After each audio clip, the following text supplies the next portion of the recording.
네, 키워드로 살펴보는 국회는 지금. 오늘 살펴볼 두 번째 키워드는 출발하는 공수처입니다. 지난달이었죠. 야당 몫의 공수처장 후보 추천 위원이 지명되면서 이제 공수처 출범의 길이 열렸습니다. 교수님, 이제 공수처 출범할까요? 출범을 하긴 하는데 좀 시간이 걸릴 것으로 저는 예상할 수 있고, 네. 이 공수처가 사실은 명분상으로는 상당히 이제 좋은 제도예요. 네, 그러니까 공처를 이제 한자로 보시면 네. 공평할 공에 네. 조사할 수 곳곳, 그러니까 공평하게 조사를 하는 곳. 네.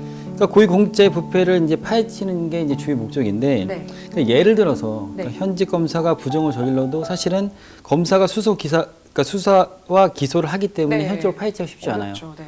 그리고 그때 고위공직자도 역시 부패 부정을 저지른다 해도 네. 커넥션이 있기 때문에 또 파헤치기가 쉽지 않고, 그래서 이것을 단독으로 수사 기소할 수 있는 것이 바로 이제 공수처의 제도거든요. 네. 사실은 이제 공수처장 후보를 보시면 7명의 추천위원에서 6명이 이제 동의를 얻어야 통과가 되는데, 네. 야당에서 추천위원이 2명이 있어요. 그러니까 야당 국민의힘에서 끝까지 반대할 경우는 네. 사실상 뭐 법을 개정하지 않는 선에서는 쉽지 않은데, 네. 이미 뭐 그렇게 논의가 됐고, 네. 그러니까 열리긴 열리는데 좀 시간이 걸릴 것이다. 예, 저는 이렇게 판단을 하겠습니다. 그렇다면 변호사님은 이제 법조계 사람으로서 이 공수처 어떻게 보시나요? 원래 이제 고위공직자에 대한 수사는 네. 현실적으로 굉장히 어렵습니다. 네. 왜냐하면 실제로 자기들이 모시고 있는 상사나 네. 그 상사와 연결된 사람들에 대한 수사에 가깝기 때문에 네. 지금까지는 고위공직자에 대한 수사가 그렇게 심도 있거나 아니면 다른 조사들에 비해서 훨씬 더 강력하게 이루어지지는 않고 있었습니다.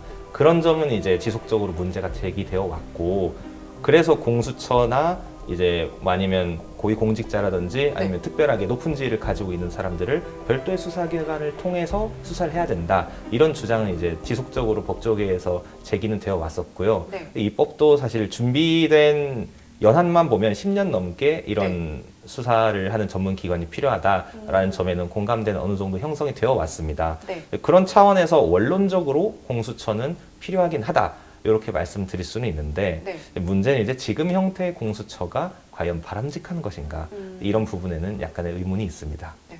그렇다면 이 공수처 출범이 언제부터 이제 계기가 돼서 이렇게 이슈가 됐던 거죠? 한 2000년대 초중반부터 네. 이런 고위공직자들에 대한 비리나 이런 사건들에 대해서 네. 독립적으로 수사할 수 있는 기관이 필요하다, 이렇게 논의가 됐었고요. 지금 그때까지는 특검으로 보통 처리를 했기 때문에 네. 그때 특검이 나와서 하면 되지 않느냐라는 네. 논의 때문에 이제 공수처가 도입이 안 되어 있었고, 그런데 현실적으로 특검이라는 것이 네. 제한된 인력과 그때 이제 사람들을 이제 모집을 해서 한 90일에서 60일 정도 수사를 하고 끝나는 그런 수사 체제다 보니까 네. 특검이 현실적으로 한계가 꽤 많이 있었고요. 네. 그러다 보니까 이제 공수처라는 일종의 상설기관을 통해서 특검의 기능을 사실상 대체를 해보자, 이런 논의가 지속적으로 이루어져 왔고, 마침내 이제 공수처 법안이 통과가 됨으로써 네. 이제 설치 근거를 마련하게 되었습니다. 네. 그렇다면 이 공수처가 이제 또 독립적인 기관이 되면 권력을 갖게 되다 보면 또 이제 부작용도 나올 수가 있겠네요. 그것이 제일 큰 문제입니다. 네. 지금까지는 고위공직자를 수사를 할 때 뭐 중수부라든지, 뭐 중수부 이제 폐지가 됐으니까 각 검찰청에서 뭐 각 검찰청 또는 경찰청에서 나눠서 이제 수사를 했다면, 이제는 공수처에 모두 몰아서 수사를 하기 때문에 네. 공수처만 해결이 되면 고위공직자를 사실상 처벌할 수 없는 사태가 벌어질 수가 있거든요. 이게 권한을 강화하고 독립적으로 활동하기 위해서 권한을 집중시키고 많은 힘을 주는 건 좋은데, 문제는 이 기관만 네. 이제 해결을 해버리면 고위공직자를 처벌할 수 있는 수단이 아예 없는 거예요. 네. 그것이 이제 현 제도의 가장 큰 문제라고 볼 수 있습니다. 그 부작용에 대한 뭐 해결책이나 그런 법안은 따로 마련되어 있지는 않은 건가요? 사실 그런 측면에서 공수처법에 다소 개정이 필요한 것은 사실입니다. 네. 저희 공수처법 24조를 보시면 네. 이행 강제 조항이라고, 다른 기관의 공수처장은 네. 다른 기관의 사건을 이첩을 시킬 수 있고, 가지고 있는 사건을 다른 기관에 보내버릴 수 있습니다. 이게 지금 공수처에 있어서 가장 문제가 되고 있는 조항 중에 일종의 독소 조항 중에 하나인데요. 네. 이런 것들을 이첩 과정을 좀 독립적인 위원회가 심사를 해서 네. 이첩적으로 판단하게 하는 것이 어떨까라는 생각을 저는 가지고 있습니다. 네. 현재까지는 공수처장이 재량으로 사건을 이제 보내버리거나 받을 수 있는데, 네. 받게 되면 이제 다른 기관들은, 다른 수사기관들은 수사를 못 하게 되거든요. 이런 점에 있어서는 좀 문제의 소지가 있다고 생각을 하고, 그런 이첩 행위가 사실 공수처의 공수처의 가장 큰 권한인 만큼 이첩에 관해서 좀 독립적인 제3위원회나 뭐 시민들 뭐 패널로 구성한 위원회나 아니면 전문 법조인들로 구성된 위원회들의 결정을 통해서 이첩 여부를 좀 결정했으면 좋겠다라는 그런 아쉬움이 있습니다. 네. 말씀해 주신 것처럼 이게 취지는 좋았지만 아무래도 부작용도 또 예상이 되다 보니 말씀하신 것처럼 이제 야당에서는 거부권을 또 행사를 하려고 하고 있잖아요. 그래서 여당에서는 이 국민의힘이 공수처 출범을 방해한다면 이 법안 개정까지 불사하겠다는 입장을 보이고 있는데 어떻게 보시나요? 사실은 이게 공수처라는 게 양날의 검이죠. 네. 그러니까 야당에서 반대한 이유는 네. 아무래도 정부의 힘이 실리기 때문에 지금 반대를 하는 거예요. 그래서 비토권을 이제 주장을 하고 거부권을 주장을 하면서 네. 계속 이제 지연되는 형태로 가져가고 있고. 근데 만약에 국민의힘도 본인들이 여당이었을 때는 과연 이렇게 할 것인가를 또 의문을 제기를 해봐야 될 필요가 있거든요. 네. 그러니까 현재 상황으로 봤을 때는 우선은 뭐 정기국회 기간 내 법정을 개정한다고 예고를 했고 이미 뭐 민주당은 야당 추천 인사들이 비토권을 거부하고 있기 때문에 우리는 강력하게 밀고 간다. 네. 하지만 뭐 야당 입장에서는 절대 안 된다. 하지만 필요한 것은 해야 돼요. 네. 그러니까 절대적으로 양날의 칼 같은 것인데 한쪽 당의 무소불위의 권력을 쥐어주는 현재 방식은 저는 좀 그러니까 올바르지 않다. 이게 좀 생각이 되어지고 합법적인 방법에서 서로가 어느 추에 쏠리지 않고 그러니까 균형을 지킬 수 있는 그러니까 네. 정치적 독립을 지키면서 정말 우리 이석현 변호사님이 얘기해 준 것처럼 그냥 고위 공자의 부패 부정을 정말 명나라하게 판정을 낼 수 있는 그런 기관 됐으면 저는 좋겠다 이렇게 생각이 되어집니다. 네. 그렇다면 변호사님은 이 법안 개정 또한 불사하겠다는 입장을 보이고 있는데 어떻게 생각하시나요? 그게 법안 개정의 목표가 네. 조금 불확실하거든요. 네. 개정을 불사하겠다 이렇게 얘기는 했는데 네. 어느 부분에 있어서 개정을 할 건지 네. 뭐 6인의 추천위원회 동의가 있어야 네. 공수처장을 선임할 수 있다. 이 부분을 아마 개정을 하게 될 것으로 보이는데 네. 좀 가급적이면 여야 간 합의를 통해서 좀 후보를 선출하는 게 좋지 않을까, 네. 공수처장을 임명하는 게 좋지 않을까라고 생각을 하고 있습니다. 네. 근데 그게 안 된다고 하면 현재 의석 구조상으로 법안 개정을 불사하는 경우에 공수처장이 실제로는 여당이 임명하는 형태로 변질될 우려가 있고 네. 그렇게 되면 공수처의 운영 과정에서는 좀 더 많은 우려가 생길 수 있을 가능성을 배제할 수가 없습니다. 네. 그렇다면 여당 입장에서도 일단 법안 개정을 불사하겠다는 말은 했지만 실제로 이제 내부에서는 조금 갈등도 있겠네요. 갈등이죠. 사실은 이 공처가 의미를 말씀드리면 정말 좋은 취지잖아요. 근데 사실은 이 정치적인 게 개입이 됐죠. 그러니까 지금 여야가 바라보는 것은 현재 공처가 아니라 2022년에 있을 이제 대선까지 바라보는 거예요.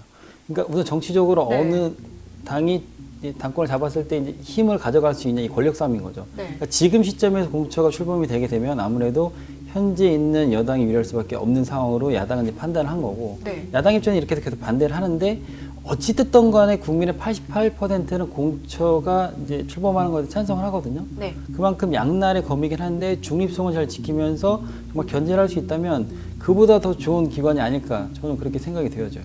네.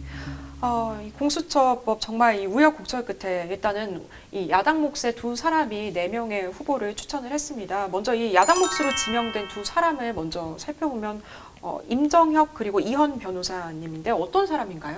그러니까 두 분 모두 이제 사법연수원 16기 동기이고요. 네. 그래서 임정 변호사는 이제 법무법인 산우, 네. 산우 대표 변호사고 네. 서울대학교 이제 법학 출신에 사실 26회 이제 출신이에요. 그래서 서울 고검장을 했고 대검 차장, 법무연수원장까지 역임을 했고요. 네. 이현 변호사는 이제 61년생으로 이제 중앙대 나오시고 사시 26회 역시 출신이고요.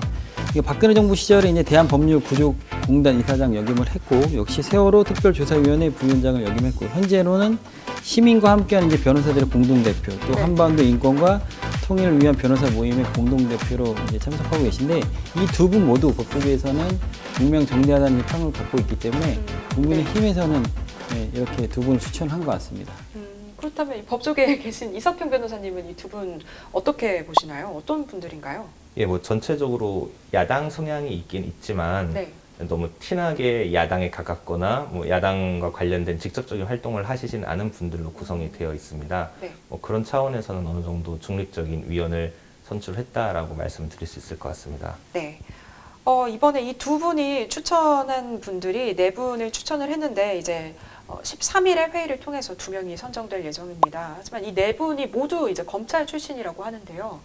사실은 이제 검찰 출신이 이제 공수처장을 한다는 것은 저는 개인적으로는 예, 반대입니다. 네. 정적인 중립성 또 특히 법에 대해서 워낙 알고 하겠지만 네. 사실은 이제 이 법이라는 것이 정치적으로 이제 휘둘리면 안 되는 상황인데 네. 아무래도 야당 입장에서는 본인들이 이제 2명의 추천위원이 4명의 검사 출신을 했다는 것은 네. 그만큼 본인들이 이제 힘을 갖고 있을 때 또 이것을 예, 또 남용하겠다라고 저는 그렇게 판단이 되어지기 때문에 네. 사실 4명의 추천위원이 뭐 다 훌륭하신 분들이긴 합니다만 제 개인적으로 봤을 때는 네. 취지에 좀 맞지 않지 않나 이렇게 생각이 되어져요. 네. 이 중에 이 석동현 전 검사장은 윤석열 검찰총장과 이제 서울대 법대 동기로도 알려져 있더라고요. 사실은 뭐 동기건 어떻겠든 네. 이런 거는 네. 예, 사실은 뭐 중요하지 않죠. 얼마만큼 그 사람이 이제 소신을 갖고 할 수 있느냐가 이제 중요한 부분인 건데 네. 아무래도 현재 지금 화두가 되고 있는 또 윤석열 총장이 또 동기이기 네. 때문에 네. 그게 더 이슈화가 되지 않나. 그러니까 네. 사람들의 눈에서는 현재 보이는 것만 그렇게 화두가 되고 말하기 때문에 그 사람의 이제 진솔된 모습 또 그 사람이 갖고 있는 생각이라든지 견해 같은 거를 좀 봐야 되는데 그런 부분들을 보지 못하는 것에 대해서 좀 아쉬움이 드러나고 있습니다. 그래도 아무래도 조금 민감한 문제이고 조금 더 신중히 이제 선정을 해야 되는데 어떤 의도가 있었던 거는 아니고 그냥 추천을 한 건가요? 아무래도 네. 이렇게 윤석열 총장이랑 가깝고 또 네. 동기이기 때문에 그렇게 하면 당연히 이제 여당 입장에서 반대를 할 거 아니에요. 네. 그러고 야당 입장에서는 우리는 이렇게 강력하게 밀고 간다. 그러니까 현재로서는 정치적으로 계속 지금 윤석열 총장을 네. 밀고 가는 분위기로 이제 가기 때문에 네. 사실은 윤석열 총장이 검찰총장이잖아요. 네. 예, 그분이 어떻게 보면 정치적인 중립성을 이제 본인이 지키면서 네. 법에 대해서 날카롭게 판단을 해야 되는데 네. 사실상 그런 부분이 서서히 무너지고 있지 않나 저는 조심스럽게 이렇게 생각을 합니다. 네. 그렇다면 이 공수처가 이제 오늘자로 민주당에서는 이 11월 안에 공수처를 출범시키겠다라고 말을 했는데 공수처 이제 출범할까요? 그러니까 우선은 뭐 법까지 개정을 하면서 네. 예, 강행을 하고 있어요. 그러니까 추천인 7명 중에서 6명이 이제 찬성을 해야 이제 네. 대통령에 보고를 하고 그렇게 승인이 되는데 네. 이게 왜 지금 상황에서 올해 안에 무조건 출범을 시키려고 하면 무조건 고위공직자들에게 뭐 처벌과 부패 부정을 막는다는 취지긴 합니다만 네. 제가 소대도 말씀드렸습니다만 이제 앞으로 다가올 대선에도 영향이 사실은 있거든요. 네. 그런 부분에서 그러니까 공수처가 공정하게 판단해야 될 곳인데 네. 정치적으로 들어가는 부분에 있어서는 저는 상당히 국민 한 사람으로서 가슴이 아프다. 이렇게 말씀드릴 수 있습니다. 네. 그럼 변호사님은 이 공수처 출범할까요? 언제쯤 할까요? 한다면? 공수처 출범을 강행하겠다는 의사를 내비친 만큼 네. 올해 안에는 어떻게 구성이 마무리될 가능성이 높습니다. 네. 그렇지만 현실적으로 올해 안에 모든 조직이 출범하기는 어렵고 네. 공수처장의 인선에서 그칠 가능성이 굉장히 높은 것 같습니다. 네. 여러 가지 진통은 있겠지만 야당의 입장에서는 법까지 개정해서 공수처장 임명을 강행하겠다라고 하면 이제 특별한 방도가 없거든요. 네. 그렇기 때문에 현실적으로는 결국 공수처장 임명 자체는 타협할 가능성이 높다. 그리고 네. 이제 실제로는 공수처장 본인이 수사를 직접 하는 것은 아니거든요. 네. 밑에 이제 공수처 검사와 수사관들이 이제 수사를 하게 될 건데 네. 어찌 보면 이 구성이 더 중요할 수 있어요. 공수처장의 인선뿐만 아니라 네. 공수처에 실제로 실무를 담당하게 되는 분들이 네. 어떠한 정치적인 뭐 치우침 없이 구성이 되느냐 이것들이 실제로 더 중요할 수가 있기 때문에 네. 공수처의 출범 자체는 연기가 되겠지만 네. 공수처장은 올해 되고 그리고 공수처장뿐만이 아니라 네. 실무진에서 어떤 검사와 수사관들이 선임이 되고 임명이 되는지를 더욱 주의 깊게 봐야 된다. 이것이 제 생각입니다. 그러면 법안 개정을 뭐 강행하겠다고는 했지만 실제로 그것까지 가기는 힘들고 서로 결국에는 이제 협의를 하게 될 것이다라는 입장이신 거예요? 예, 그렇습니다. 야당도 실제로는 법안을 개정하겠다고 하면 반발하기가 힘들기 때문에 네. 어느 정도 액션만 보여주고 결국은 합의를 할 가능성이 크고요. 네. 그렇게 되면 공수처장 자체는 임명이 될 것 같습니다. 네, 그렇습니다. 이 여야의 극심한 대립 끝에 통과된 이 고위공직자 범죄수사처. 정부 여당은 반드시 법안을 통과시키겠다는 입장이고 야당은 위헌이라 주장하며 반대를 부르짖고 있습니다. 이 두 분은 공수처 출범을 찬성하시나요? 반대하시나요? 저는 우선 찬성입니다. 왜냐하면 네. 그러니까 한쪽 당에 이제 무소불위의 권력을 쥐어주지 않고 네. 그러니까 정적인 중립성, 독립성, 공정성을 유지하면 네. 국민 모두에게는 상당히 이 공수처는 좋은 그런 네. 기관이거든요. 네. 진작에 나왔어야 되고 이게 있으면서 여야의 그러니까 정치적으로 이제 대립 구조를 어느 정도 견제를 해주고 네. 그러니까 고위 공직자들의 이제 부정부패를 막았어야 되는 건데 이제 나오는 것으로도 다행으로 여기지만 방법에 있어서 여야가 좀 합의를 잘해서 국민들이 원하는 정치인이니까 네. 국민들이 원하는 만큼의 좀 합당한 결론을 내줬으면 좋겠다는 게 국민의 한 사람으로서의 입장입니다. 네, 알겠습니다. 변호사님은 어떻게 생각하시나요? 저는 조건부 찬성입니다. 먼저 공수처법 24조의 개정이 어느 정도 필요한 것 같고 네. 둘째로는 이제 공수처 검사에 대해서 징계위원회가 상설로 열리게 되는데 공수처 검사의 비위를 감독할 수 있는 징계위원회의 구성과 권한을 조금 더 강화하는 게 좋겠다. 이러한 보완입법이 있으면 공수처가 좀 더 좋을 것이다 라고 생각하고 있습니다. 네, 그렇습니다. 이제 공수처 출범은 시간 문제입니다. 야당이 추천한 인사를 여당이 받아들일지 아니면 여당이 법안 개정을 강행할지 협치는 사라지고 정쟁만이 남은 여의도에 겨울이 오고 있습니다.